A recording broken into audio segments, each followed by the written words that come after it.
Well, here we are, Renee, in rainy Champaign, Illinois. Yeah, we are on having another interesting week with all the rain. We had a lot in Iowa earlier this week, and it's moving across the country apparently, because here we are with the big thunderstorm going on up there. I know some late season rains are great for the crops. And so, as a farmer, I'm just ecstatic to see rain, no wind, no storms, just rain. Just rain.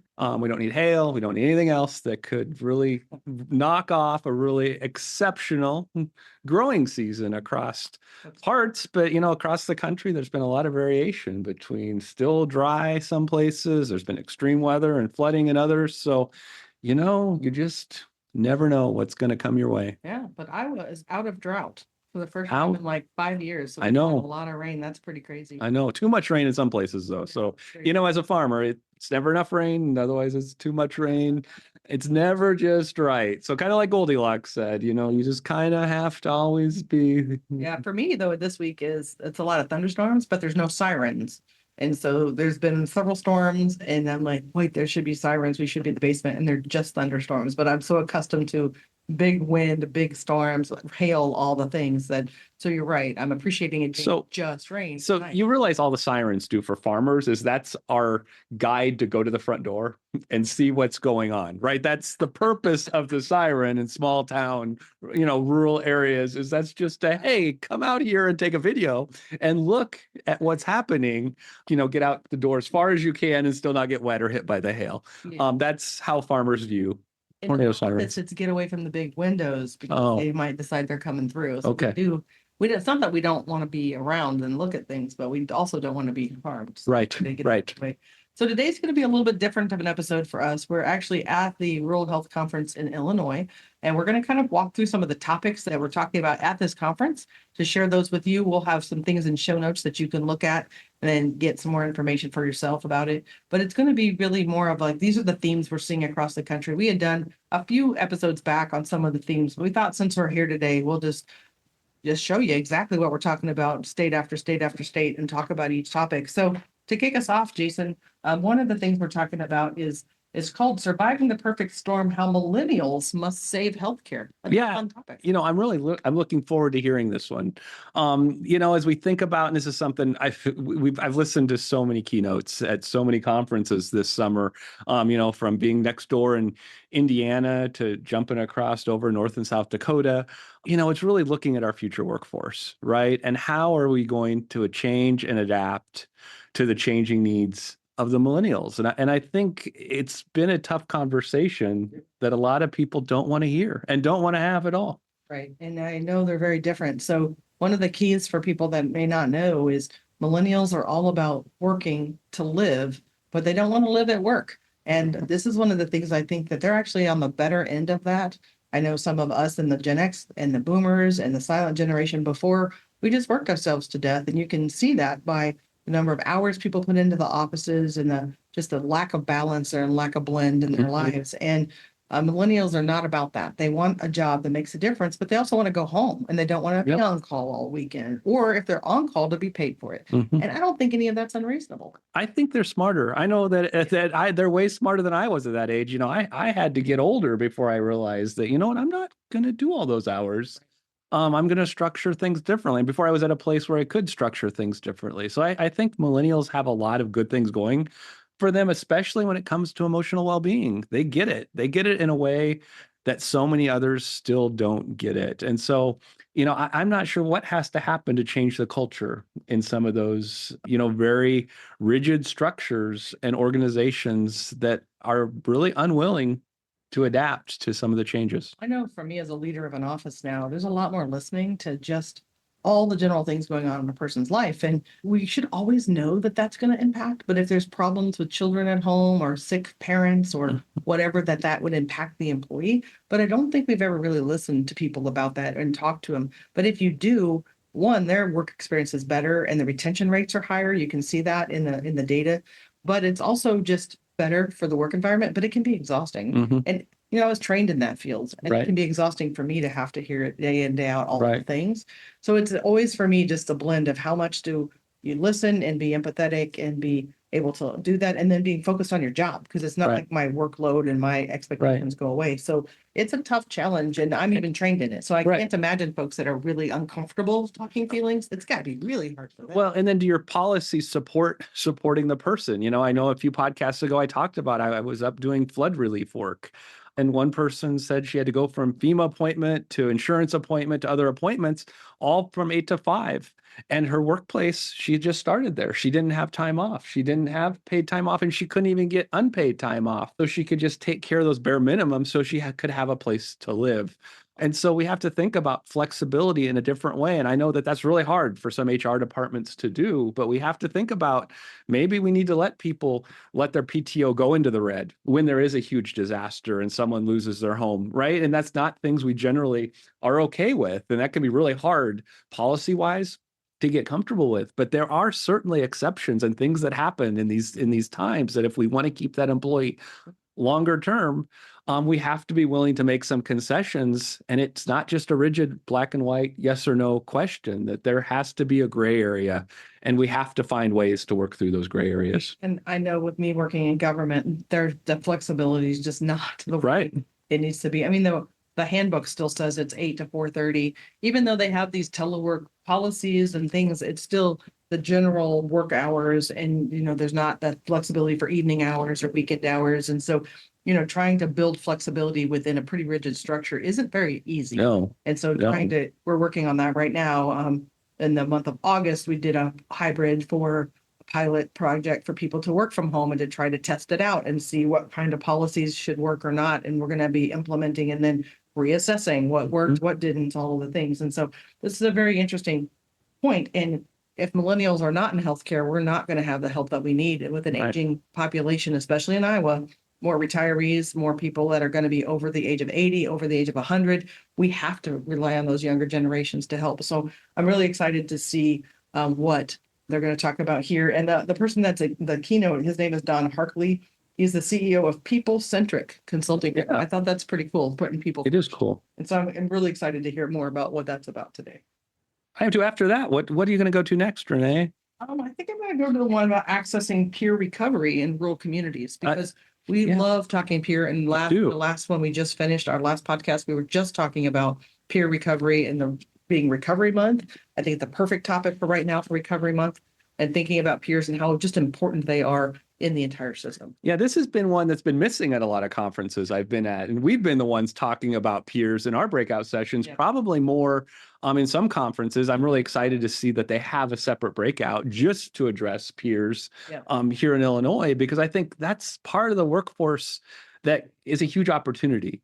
The part of the workforce that's being left behind. In a lot of states, there's even certified peers. In Iowa, we have certification. So it's like a professionalized peers that are available to be utilized in a lot of different ways, from hospitals to treatment centers to prevention activities. And so I'm so excited that that's part of the conversation. And I think there's so much more we can do when it comes to supporting workforce, and filling some of those gaps could be totally done through using this population that is completely underutilized at this point. Right. And so this one's coming out of Southern Illinois University, and it looks like it's for recovery peers. Yep. And so we have recovery peers also in Iowa. And one of the things that I found crazy in Iowa that I hope gets realigned in Iowa with the realigning of public health and HHS, it's a smaller thing, but recovery peers were kept very separate from mental health peers and family peers. They're all kind of disjointed. So I'm hoping now we can get them all under one roof and the similar type. So what do you think about next? Are you excited to learn more about? You got another one that you're thinking about? Well, I'm thinking, there's a couple that kind of go more medical, right? Because we're talking about rural health, we look at healthcare. And so there's a session about comprehensive chronic care management. And, when we think about chronic care, we think about co-occurring condition, multi-occurring conditions. We just don't think about behavioral health conditions. We have to think about the physical health conditions go along with them, and how oftentimes those things happen together at the same time. And so I think the more we talk about chronic care, the more we talk about pain management, the more we really need to talk about depression, anxiety, substance use, and how are all of those things being treated together holistically at once, and not fragmented and siloed, because our systems are so oftentimes siloed and fragmented. And so I'm really anxious to see, when we go to this chronic care management. They're focusing on Medicaid, Medicare, but really looking at how are these systems communicating? How are these systems and provider networks coming together to support the whole person? Or are we just looking at truly the medical condition Right. and not taking into account the emotional toll that having a chronic condition takes on it? Right. And what's interesting is the federal government is tying this now into detention and into Right. incarceration, into especially at the juvenile level and people that are Mhm. youth status coming out of those things. Yep. And so it's not just chronic conditions, but then thinking about like their life experiences Right. and connecting it to wherever they are located and wherever they're housed. Right. And it's going to be a very large conversation and a very important one because you can't separate those things. One of the other pieces of that we've talked about is medication donation. And I think I've Yeah. shared this. I've got a personal story here. My parents collected old medications. My dad would call them the backup meds. Well, just in case. Hundreds and hundreds and hundreds and hundreds of pills in bottles and bottles and bottles. And none of that was safe. If there was ever anybody break into the house, it would be a farm party right off the top. Just who knows who'd get ill and sick and die. And then the other side of the family, I had a different family member that stocked up on Xanax and had just hundreds and hundreds and hundreds of pills upon his passing. And we had to figure out how to destroy them in a safe Right. manner that didn't harm the environment and bring in hospice and others who could help with the medications. And it's a really big deal. But one of the programs I wanted to highlight, and we'll put it in our show notes today, is SafeNet RX. It's out of Grimes, Iowa, and it's doing amazing work for us in Iowa with repackaging those bubble packs of meds for persons that maybe their medications have changed or they've passed away from like nursing home settings. They get all of those bubble packs back and then can reissue them to people, especially in incarcerated statuses and places where it costs, you don't have the ability to fund them medications. And it's making such a big difference for ongoing care. Mhm. And it's helping the bottom line of the budget because instead of just wasting money and pitching those into, they're just getting them donated to them. And then because they're in those individual bubble packs, they haven't been touched, they're not damaged or compromised in any way. And so SafeNet RX is one. And I know there's others around the country that are doing the same. That's just the one I know. And those are just amazing programs. And they can talk about the billions of pills that they can repackage and not just pitch. And so thinking about like donating medications and being safe with it, there's a lot to think about. Absolutely. And it says right here, in the book, $11 billion worth of medication goes unused. And while think about how many people can struggle who can't even afford the medications. And, it's so frustrating sometimes. And so thinking about both those medications that are stockpiled in some places where people hold on to them, just in case they may need them again, and how dangerous it is, we know, to have prescriptions laying around the house when there's grandkids or others who could go in and take those meds just to try to get high. But then thinking also about how can we best dispose of those medications, if they're not bubble packed. There's a lot of, you take them back to your pharmacy, take them back and drop them in a safe locations where they're just destroyed. It's just so important to think about how do we manage all of those things because, there's just so much risk involved all the way around. Right. And I think I have some, in fact, I know I do some family stories where they got confused Right. medications because their old ones were there and then they brought home Right. their new agreement, but they didn't have some, but they thought were confused and maybe should take it. And there's side effects of that and illnesses and things that happen. And so, helping people, there's some awesome programs out there where nurses actually come into the home and help people remove all the stuff they don't need. Gosh, my family would 100% need that because they just keep stuff around and, for the just in case. But if you accidentally take too much of any given thing that now is contraindicated with something else, bad things happen. And so how about the next one? What are you interested in next?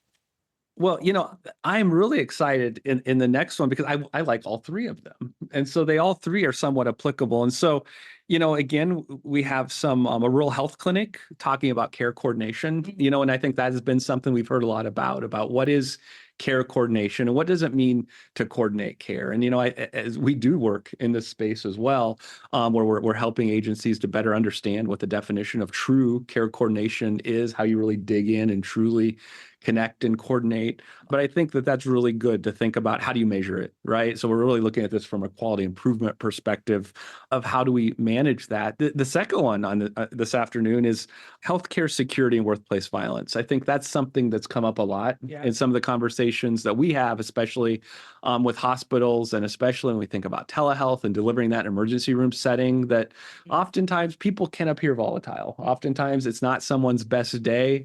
But oftentimes that can be escalated by the staff, depending on kind of how they're doing that day. So let's talk about the story in a hospital up north to not be named, We won't talk about that name. Yeah. but their plan on who they had respond in case of a volatile work Right. experience. Because we know, knowing what we know, that it just made it more volatile. Right. But there was an all call. Every single staff person available had to show up if there was a volatile person. So, but this It's a small hospital. So to be fair, be probably 5 to 10. Oh yeah. Yeah. Easy. And so if you're a person that's a little paranoid, Mhm. you're a little upset about, Mhm. you're scared maybe for your Right. what's happening to you that day, the test you're taking, Right. whatever, and you're concerned and you're worked up, and then the person at the front desk now is worried about you, and then all these other people start showing up. Right. Is that gonna de-escalate that? No, and oftentimes the other people is maintenance. Right. Or in that place, remember the folks in uniform that were with the ambulance folks? Right. Also there that looked like they were Right. dressed like police officers. Right. Right. Or security guards. Right. And it just escalates it further. Right.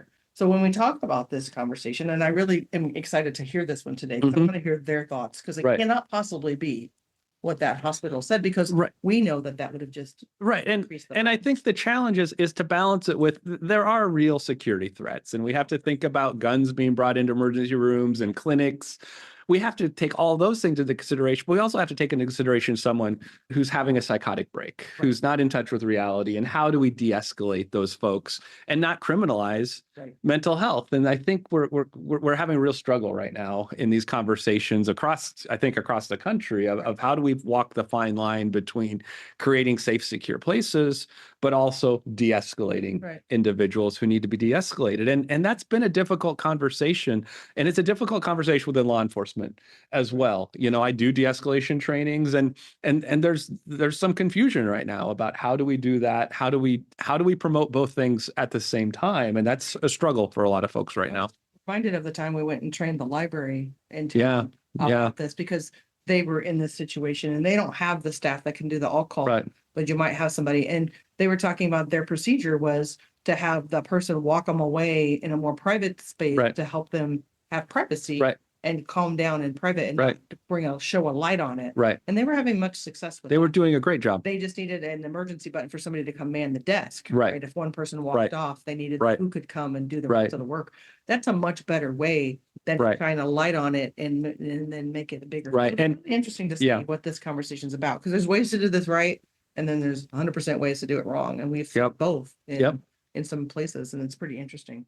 And the last one this afternoon, like I said, I can't be in 3 places at the same time, is understanding and addressing the impact of stigma of substance abuse disorder in rural communities. And I think that we can never have enough conversation about stigma and the impacts that stigma is having on accessing care, on making access appropriate, available, so people feel like they can access, right? And so I think that's always a good conversation to have. And the more we can get our healthcare providers to be part of that conversation, the better. Right. Yep. And then starting in the morning, there's going to be a federal rural health update with a keynote. And it's always good to hear what's going on at the federal level. And what I have found is most of these, if you are interested in knowing more about what's going on at the federal level, oftentimes coming to one of these local meetings, one of the state meetings, Yeah. and you really get the picture of what's Yeah. going on at the federal level. And they really are in line with each other. Mm. So it's really interesting to hear the federal update. And then I know we get into a topic that is one of those that's near and dear to your heart, is suicide and Mhm. how we're missing that diagnosis. That sounds like a fabulous training. This does look like a great training, right? Of getting away from, well, I didn't know, right? Are we asking the question? Are we following up? Are we doing everything that we can do? And I think that's, there's some data here talking about how some of those screenings just aren't working out because we're not seeing the follow-up that needs to happen based on those screenings. So just because a hospital or a clinic says we're screening 100% of our people, on that PHQ-2, we're asking the questions every time. Well, what happens when you get a positive response? How are you following up? What are the next steps? And that's where the data plummets. And I think as we see quality metrics as we're getting improved quality metrics and we're looking a little more deeply at some of those things, I think that then we're going to have to answer some tough questions as to where is our core coordination efforts going? How is healthcare connecting to mental health, especially in those communities where those systems are still pretty siloed? Right. And the same as in the incarcerated settings. I've seen screening tools used and then looking into the plan, and there may not even be any plan to actually address any of the issues. And you and I've talked about this. Is it better to screen and have no follow-up or to not screen at all?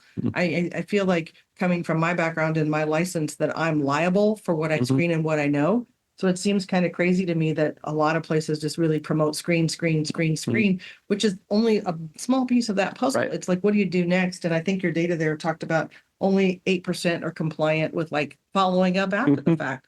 8%. So if you get 100% screened, but only 8% actually do something about it, we're really missing the boat. I think I've soapboxed this before that people say we're going to do screening and it's great. And I'm like, no, it's not. Because until you can show me how you're going to transition someone from provider to provider, once you know that there's something going on that you can't treat, your screening is completely invalid. And so I'm really glad that that's a session here today. Yeah, I am too. So I think that wraps up the sessions that we talked about today. But I know we didn't really talk about this before, but it's not going to be hard for you to answer. But when you think about coming to these, I value also the networking opportunities and the people that we meet. So are there any particular groups that you're excited to talk to or people that you want to meet? I know you didn't get to come to this one last year. I did, and I met some really amazing people, and I'm excited to circle back and see them again and hopefully meet some other contacts, because there's other people that we kind of work alongside. I think of some of the architect conversations that we've had, that they could use some help with some strategy and planning before they build up a new building, which we find all the time. We get do. pulled in too late after the building's built. We do. It's not really working out. So you thought of anybody that you're kind of hoping that you meet this time around? This is a tough question. I didn't know that was coming.